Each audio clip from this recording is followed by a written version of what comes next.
আসসালামু আলাইকুম আমার আপুরা ভাইয়েরা, সবাই কেমন আছো? আজকে তোমাদেরকে দেখাবো চাঁপাইনবাবগঞ্জের বেগুনের খাগিনা। এখন বেগুনটাকে আমি পুড়িয়ে নিয়েছি চুলাতে, তুল দিয়ে এইভাবে ছুলিয়ে নেব। বেগুনটাকে যে ছুলিয়ে নিছি এরকম হবে। এখন এটা ম্যাশ করে নেব। এই খাগিনাটা বানানোর জন্য বেগুনটা অবশ্যই ভালোভাবে চুলাতে পুড়িয়ে নেবে।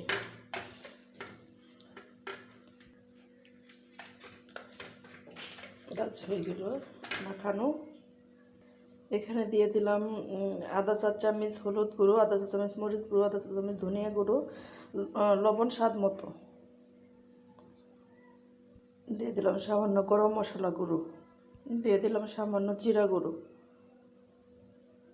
দিয়ে দিলাম সামান্য আদা রসুন পেস্ট। এখন ভালোভাবে মাখিয়ে নেব।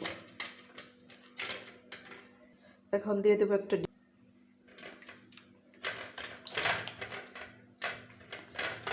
বাস। ডিমটা মাখানো হয়ে গেছে, এখন চুলায় চলে যাব। এখন দিয়ে দেব তেল, দিয়ে দেব 2 টুকরো দারচিনি, দুইটা এলাচ, 2টা তেজপাতা, দিয়ে দেব সব পেঁয়াজ কুচি। এখন দিয়ে দেব সেই ম্যাশ করা বেগুনটা।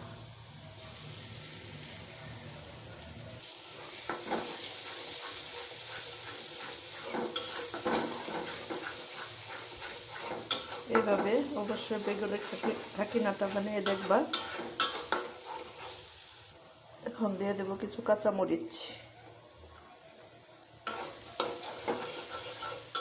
কাঁচামরিচটা দিয়ে ভালোভাবে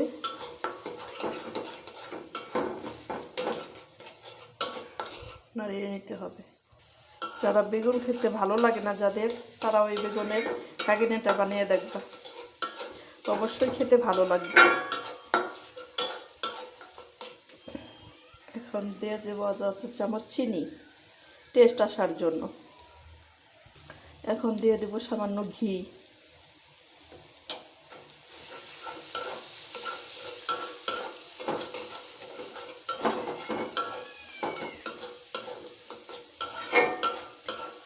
কাজ হয়ে গেল আমার চাঁপাইনবাবগঞ্জে বিখ্যাত বেগুনের খাগিনা।